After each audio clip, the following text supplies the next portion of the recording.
Drums of War, Chapter 51, Part 2. Once again aboard the Speaking Softly. The cleaning robots had all been stowed. Regularly scheduled maintenance had been reshuffled. Drills had been postponed. Systems had been set on automatic.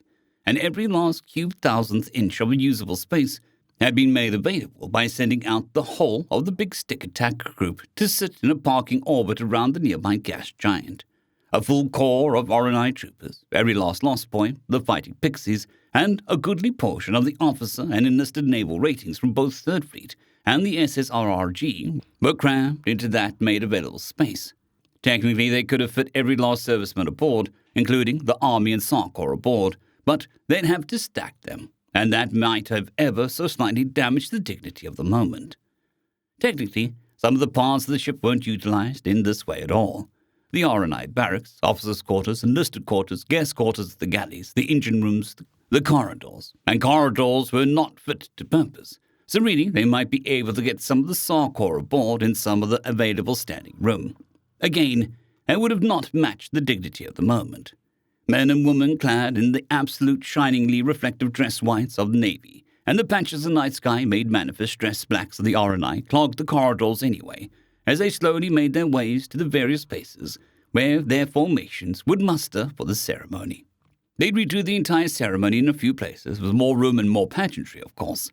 Alpha Centauri Prime Habitation Station, Outreach, New Texas, Rico, Mars, Luna, and Terra herself, to name a few. But that was for the civilians. This was pirate, intimate affair for the servicemen, by the servicemen of the Republic and a few guests.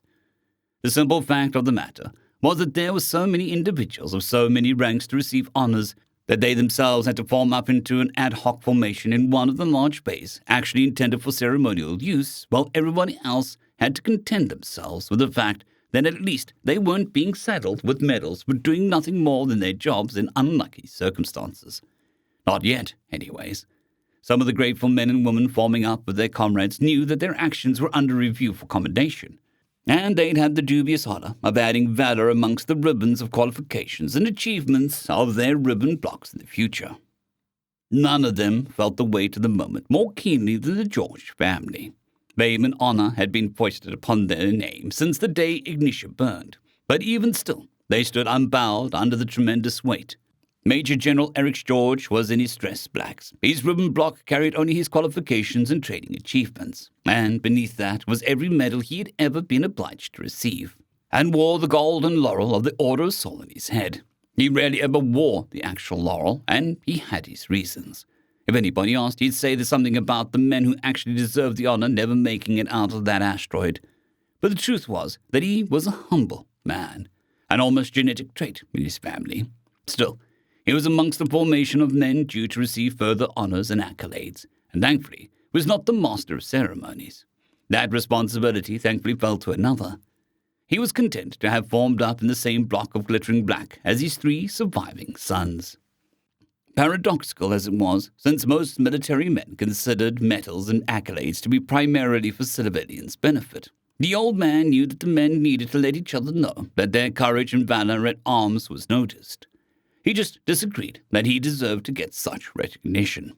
However, once again, he'd been serving long enough to know that what he thought he deserved didn't matter in this case. His sons still had trouble with that lesson, and they might never learn it.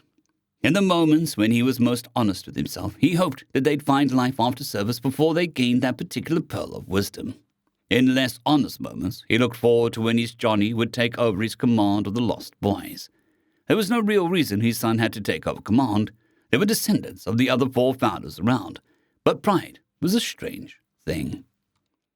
All of that had little to do with the moment. All over the ship, troopers and ratings filed into formations with far less pomp and circumstance than they'd prefer, and nobody thought that holding the ceremony on the planet below would be appropriate. There was no sense in making the former enemy watch their ceremonies. Those poor people had enough to worry about in the next few months, next few generations, really. But in both lights, it would have been inappropriate to hold the ceremony planetside while the locals grappled with everything they knew changing forever. Therefore, the Republic made due. Major General Eric George was getting yet another medal for his leadership during the operation on the Exarch homeworld, and since he was the highest-ranking serviceman there, he was obliged to receive his first. Rank hath its privileges and its obligations. Luckily, a serviceman can only receive the Order of Sol once, so the general was not obliged to wear 2 golden laurels. As he saluted, the master of ceremonies pinned the 3rd Order of Terror to his chest. The new medal gently clinked against its fellows. The Order of Terror, the Order of Sol, the Martian Cross, the Broken Chain, 6 iron stars, 5 gold crosses, and more besides, all with their deceptively small sizes. So far as the general was concerned, the weight of blood behind each of those medals alone made it a minor miracle that his uniform jacket didn't rip beneath the burden it bore. The master of ceremonies finally returned the salute he was holding, which signaled that he may drop his own salute in right place to march back to his place in formation.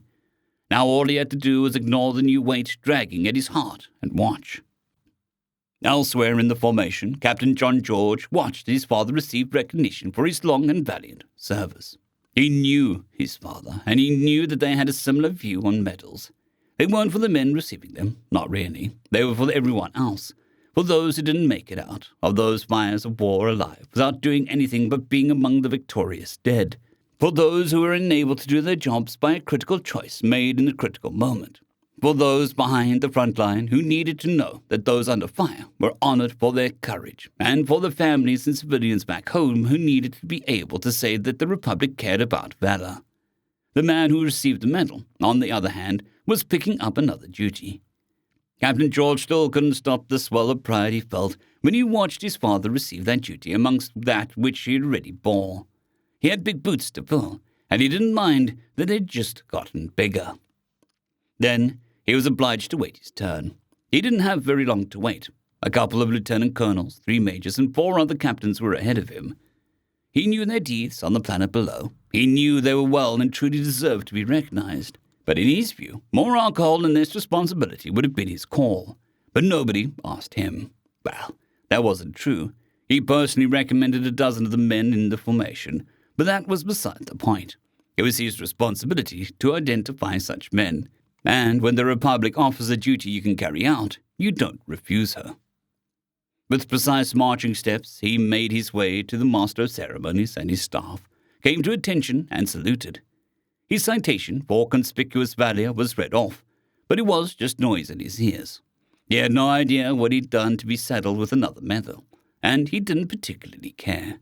He'd done his job to the best of his ability planetside, and that's exactly what he'd do in his next drop. It spoiled the moment a little bit, but Captain George had to bend down a little so that the master of ceremonies could place the golden laurel for the Order of Sol on his head before pinning the medal to his chest, but not by much. Neither of the 2 men could help the differences in height between them. The master of ceremonies pinned another 3 medals to his chest, the lunar cross, the broken chain, and the iron star. He allowed himself a little pride in the broken chain, the medal awarded to those who freed enslaved people. Slaveholders and slavers were getting so rare that very few men were awarded that one anymore.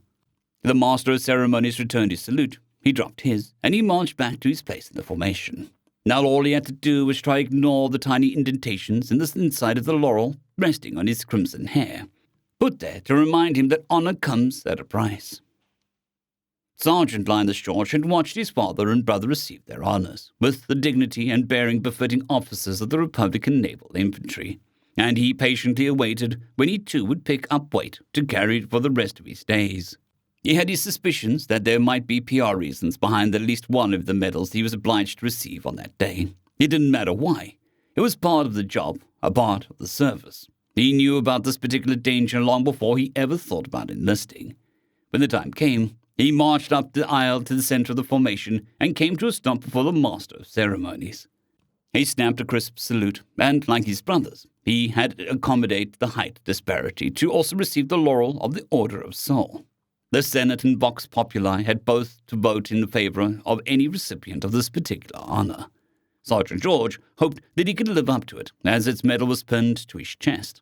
That and the broken chain, the lunar cross, and iron star joined a few medals already on his breast. He did not believe his path led to command, but just like the Order of Sol, he knew that he could not refuse his Republic should she call him to another duty. Corporal Peter George was one of the vanishingly few men who did not stand at attention during the ceremony, and that was because he simply couldn't. He needed to lean on his cane to stand for any length of time, even though he had pushed himself to leave it behind in physical therapy. His father and older brothers had received their medals with poise and grace, and despite his own views on what they were, he couldn't help the swelling pride in his breast as he watched his brothers receive their laurels. To him, they'd been heroes since before he could walk, and that sentiment only grew as he matured. When Corporal George's turn came, he couldn't march with as much poise as his brothers in arms, and the sharp tacking of his cane tip on the deck plates rang out like a bell tolling for all those unable to receive their honors. He had a lot of time to think over the past 3 weeks. Time to think, and more time to think helped along by Gideon's innocently cutting questions. The medals, the recognition, the honors, they weren't for him, just like he'd always thought. But they weren't just to make the civvies feel like he'd been properly rewarded for his deeds, either. They were for the men, too. The men needed to know that their R&I notices those among them who had saved their lives, those who had given others up, those who in the churning chaos of chance forged order and victory. It was important to the men that he receive these medals. They needed to show him honor somehow. Only honor can repay honor. He stopped and saluted in front of the master of ceremonies and waited for him to finish reading out his citation for receiving the Order of Soul. When the shorter man finished, Corporal George struggled to bend down to allow the man to place the golden laurel with its deliberately uncomfortable divots about his brow. He straightened up once more and leaned on his cane and waited to receive his honors. Then, once again, his cane made a bell toll for the victorious dead as he walked with as much poise as his recovering body could manage back to his place in the formation of R&I troopers. He had a long while to stand in that formation. Nearly every E4 and below who had gone boots down was receiving something that day. The civilian guests watched the ceremony unfold before them, and those who knew a little about the Republic realized that the ceremony was understated because the men giving and receiving the honors didn't need much in the way of pomp and circumstance to understand the moment. Those less familiar wondered why they sat or stood in a small area off to the side that gave them a good view of both the master of ceremonies and the formation at the center of the packed hall. They watched the R&I formation salute and right faces one, and watched the blocks and formations march clockwise in order to bring a new formation of Navy ratings to the fore.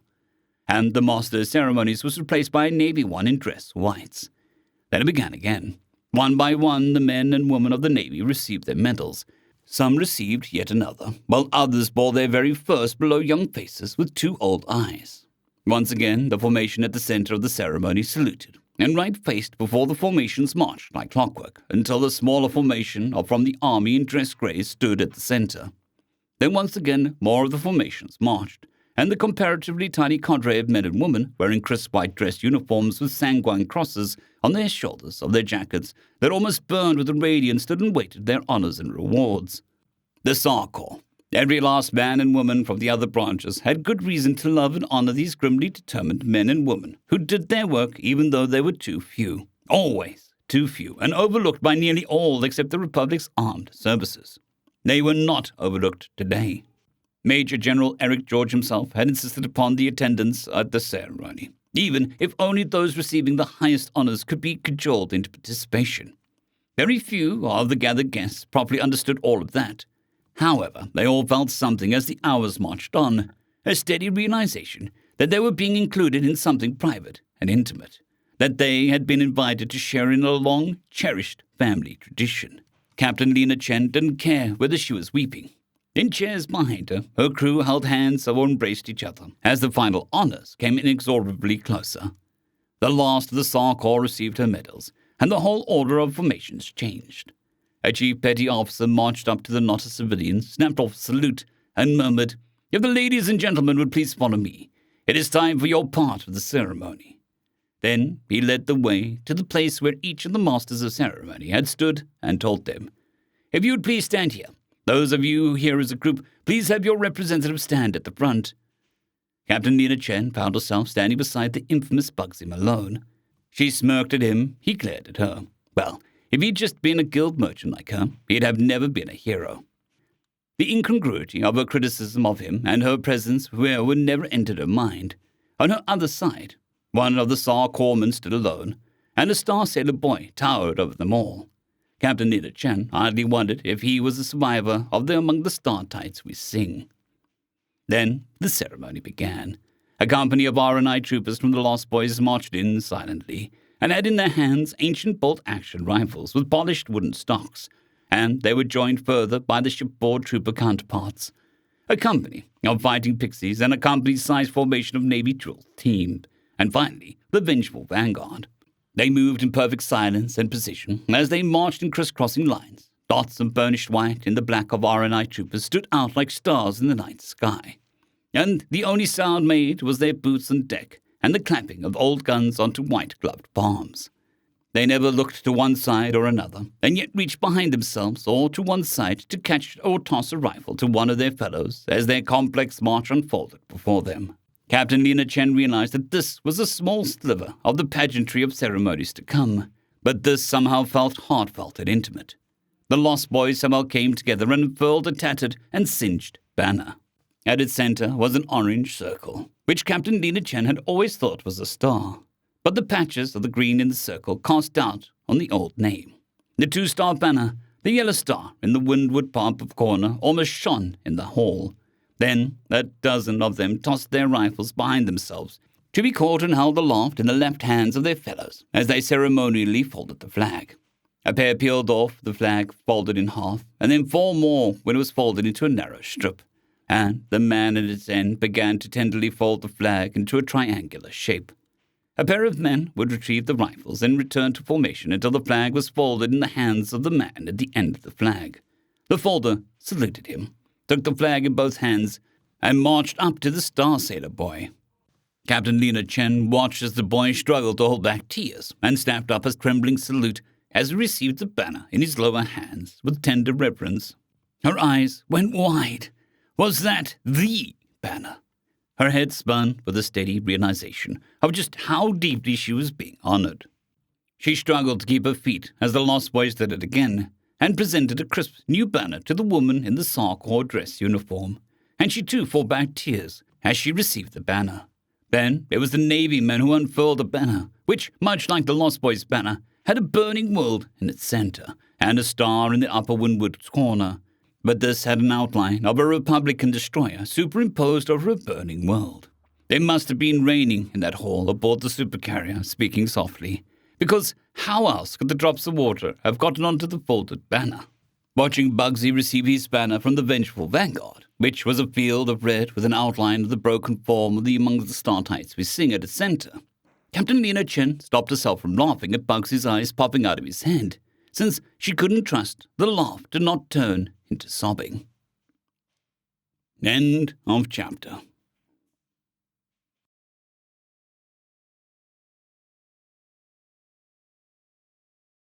I'd greatly like to thank our Tier 5 channel members, Caspar Arnholt, John Creighton, Manatharia, 050, Dragzoon WRE, and Elijah Silvercross. Thank you very much.